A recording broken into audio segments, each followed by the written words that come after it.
أعوذ بالله من الشيطان الرجيم بسم الله الرحمن الرحیم۔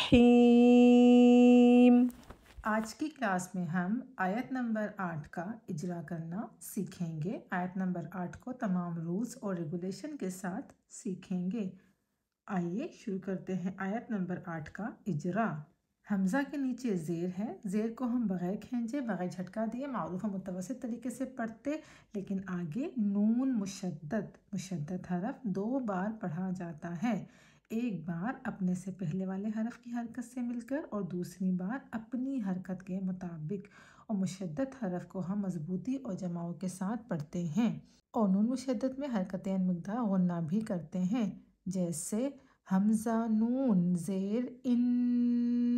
نون کے اوپر زبر ہے، زبر کو ہم بغیر کھینچے بغیر جھٹکا دیے معروف و متوسط طریقے سے پڑھتے، لیکن آگے الف خالی اس سے پہلے زبر الف مدہ کہلاتا ہے، الف مدہ کو ہم ایک الف کے برابر یا حرکتیں مقدار کھینچ کے پڑھتے ہیں، جیسے نون الف زبر نا، پیچھے سے ملا کر پڑھیں اننا، جیم کے اوپر زبر ہے، زبر کو ہم بغیر کھینچے بغیر جھٹکا دیے معروف و متوسط طریقے سے پڑھیں گے، جیسے جیم زبر جا،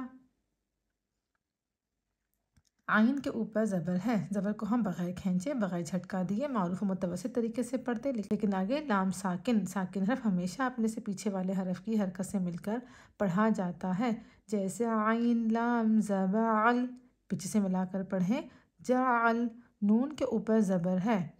زبر کو ہم بغیر کھینچے بغیر جھٹکا دیے معروف و متوسط طریقے سے پڑھتے، لیکن آگے الف خالی اس سے پہلے زبر الف مدہ کہلاتا ہے، الف مدہ کو ہم ایک الف کے برابر دیر لگا کر پڑھتے ہیں، جیسے نون الف زبر نا، پیچھے سے ملا کر پڑھیں جعلنا، فا کے نیچے زیر ہے، زیر کو ہم بغیر کھینچے بغیر جھٹکا دیے معروف و متوسط طریقے سے پڑھتے، لیکن آگے یا ساکن اس سے پہلے زیر یا مدہ کہلاتی ہے، یا مدہ کے بعد یہ والا حمزہ آ رہا ہے، تو یہاں پر جو یہ مد بن رہی ہے چھوٹی مد کا نام ہے مد منفصل، تو اس کی مقدار 4 حرکات ہے، ہمیں 4 حرکات کھینچ کے پڑھنا ہوگا، جیسے فا یا مد زیر فی، حمزہ کے اوپر زبر ہے، زبر کو ہم بغیر کھینچے بغیر جھٹکا دیے معروف و متوسط طریقے سے پڑھتے، لیکن آگے عین ساکن حرف ہمیشہ اپنے سے پہلے والے حرف کی حرکت سے مل کر پڑھا جاتا ہے، جیسے حمزہ عین زبر نون کے اوپر زبر ہے، زبر کو ہم بغیر کھینچے بغیر جھٹکا دیے معروف و متوسط طریقے سے پڑھتے، لیکن آگے الف خالی اس سے پہلے زبر الف مدہ کہلاتا ہے، الف مدہ کو ہم حرکتین مقدار ایک الف کے برابر کھینچ کے پڑھیں گے، جیسے نون الف زبر نا نا، قاف کے نیچے زیر ہے، زیر کو ہم بغیر کھینچے بغیر جھٹکا دیے معروف متوسط طریقے سے پڑھیں گے، جیسے قاف زیر قی ناقی، ہاں کے نیچے زیر ہے، زیر کو ہم بغیر کھینچے بغیر جھٹکا دیے معروف متوسط طریقے سے پڑھتے، لیکن آگے میم ساکن حرف ہمیشہ اپنے سے پیچھے والے حرف کی حرکت سے مل کر پڑھا جاتا ہے، جیسے ہا میم زیر ہم، پیچھے سے ملا کر پڑھیں ناقیہم، حمزہ کے اوپر زبر ہے، زبر کو ہم بغیر کھینچے بغیر جھٹکا دیے معروف متوسط طریقے سے پڑھتے، لیکن آگے غین ساکن حرف ہمیشہ اپنے سے پیچھے والے حرف کی حرکت سے مل کر پڑھا جاتا ہے، جیسے لام کے اوپر کھڑا زبر ہے، کھڑا زبر کو ہم حرکتین مقدار کھینچ کے پڑھیں گے، جیسے لام کھڑا زبر لا لام کے اوپر 2 زبر کی تنوین ہے، تنوین کو ہم غنہ اصلی کے ساتھ پڑھتے، لیکن آگے حروف اخفا میں سے فا آ رہا ہے، تو ہم تنوین کی آواز کو فا کے مخرج میں منتقل کر کے پڑھیں گے، جیسے لا، پیچھے سے ملا کر پڑھیں لا، اخفا کی آواز بھی حرکتیں مطلب ایک الف کے برابر ہوگی، فا کے اوپر زبر ہے، زبر کو ہم بغیر کھینچے بغیر جھٹکا دیے معروف متوسط طریقے سے پڑھیں گے، فا میں صفت ہمس مطلب یہ والی آواز پائی جاتی ہے، فا زبر فا، ہاں کے نیچے زیر ہے، زیر کو ہم بغیر کھینچے بغیر جھٹکا دیے پڑھیں گے، جیسے ہا زیر ہی، پیچھے سے ملا کر پڑھیں فہی، یا کے اوپر زبر ہے، زبر کو ہم بغیر کھینچے بغیر جھٹکا دیے پڑھیں گے، جیسے یا زبر یا، پیچھے سے ملا کر پڑھیں فہیا۔ حمزہ کے نیچے زیر ہے، زیر کو ہم بغیر کھینچے بغیر جھٹکا دیے پڑھیں گے، جیسے حمزہ زیر ای۔ لام کے اوپر زبر ہے، زبر کو ہم بغیر کھینچے بغیر جھٹکا دیے پڑھتے، لیکن آگے لام ساکن۔ ساکن حرف ہمیشہ اپنے سے پیچھے والے حرف کی حرکت سے مل کر پڑھا جاتا ہے، جیسے لام لام زبر لل، پیچھے سے ملا کر پڑھیں ایلل۔ حمزہ کے اوپر زبر ہے، زبر کو ہم بغیر کھینچے بغیر جھٹکا دیے معروف متوسط طریقے سے پڑھتے، لیکن آگے رال ساکن۔ ساکن حرف ہمیشہ اپنے سے پہلے والے حرف کی حرکت سے مل کر پڑھا جاتا ہے، جیسے حمزہ رال زبر ار، پیچھے سے ملا کر پڑھیں ایلل ار۔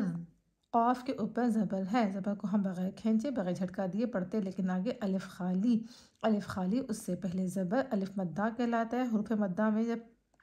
موٹے لیٹرز کا حروف مدہ آئے گا تو ہم اسے فل موٹا کریں گے، جیسے قاف الف زبر قا ایلل ار قا۔ نون کے نیچے زیر ہے، زیر کو ہم بغیر کھینچے بغیر جھٹکا دیے پڑھیں گے، جیسے نون زینی، پیچھے سے ملا کر پڑھیں ایلل اذقانی۔ فا کے اوپر زبر ہے، زبر کو ہم بغیر کھینچے بغیر جھٹکا دیے پڑھیں گے، جیسے فا زبر فا، صفت ہمس آئے گی فا زبر فا۔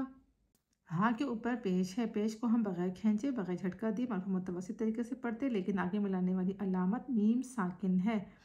میم ساکن کے بعد میم متحرک آئی تو میم ساکنہ کو میم متحرک سے ملا کر مشدد ادا کرتے ہیں اور حرکتین مقدار غنہ بھی کرتے ہیں،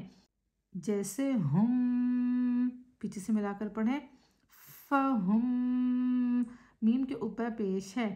پیش کو ہم بغیر کھینچے بغیر جھٹکا دیے معروف متوسط طریقے سے پڑھتے، لیکن آگے قاف ساکن۔ ساکن حرف ہمیشہ اپنے سے پہلے والے حرف کی حرکت سے مل کر پڑھا جاتا ہے، اور قاف حروف قلقلہ ہے۔ یہاں پر جو قلقلہ ہو رہا ہے اس کا نام قلقلہ صغریٰ ہے، جیسے میم قاف پیش مق۔ میم کے اوپر زبر ہے، زبر کو ہم بغیر کھینچے بغیر جھٹکا دیے پڑھیں گے، جیسے میم زبر ما، پیچھے سے ملا کر پڑھیں فہم مقما۔ ہاں کے اوپر پیش ہے، پیش کو ہم بغیر کھینچے بغیر جھٹکا دیے معروف متوسط طریقے سے پڑھتے، لیکن آگے واو ساکن۔ واو ساکن اس سے پہلے پیش واو مدہ کہلاتا ہے۔ واو مدہ کو بھی ہم حرکتین مقدار ایک الف کے برابر کھینچ کے پڑھتے ہیں، جیسے ہا واو پیش ہو فہم مقمحو۔ نون کے اوپر زبر ہے، زبر کو ہم بغیر کھینچے بغیر جھٹکا دیے پڑھیں گے، جیسے نون زبر نا، پیچھے سے ملا کر پڑھیں فہم مقمحون۔ حالت وقف میں نون کی زبر حذف ہو جائے گی، فہم مقمحون۔ مد عارض للسکون بنے گی، 6 حرکات کے برابر کھینچ کے پڑھیں گے۔ اِنَّا جَعَلْنَا فِي أَعْنَاقِهِمْ أَغْلَالًا فَهِيَ إِلَى الْأَذْقَانِ فَهُمْ مُقْمَحُونَ۔ إِنَّا جَعَلْنَا فِي أَعْنَاقِهِمْ أَغْلَالًا فَهِيَ إِلَى الْأَذْقَانِ فَهُمْ مُقْمَحُونَ۔ إِنَّا جَعَلْنَا فِي أَعْنَاقِهِمْ أَغْلَالًا فَهِيَ إِلَى الْأَذْقَانِ فَهُمْ مُقْمَحُونَ۔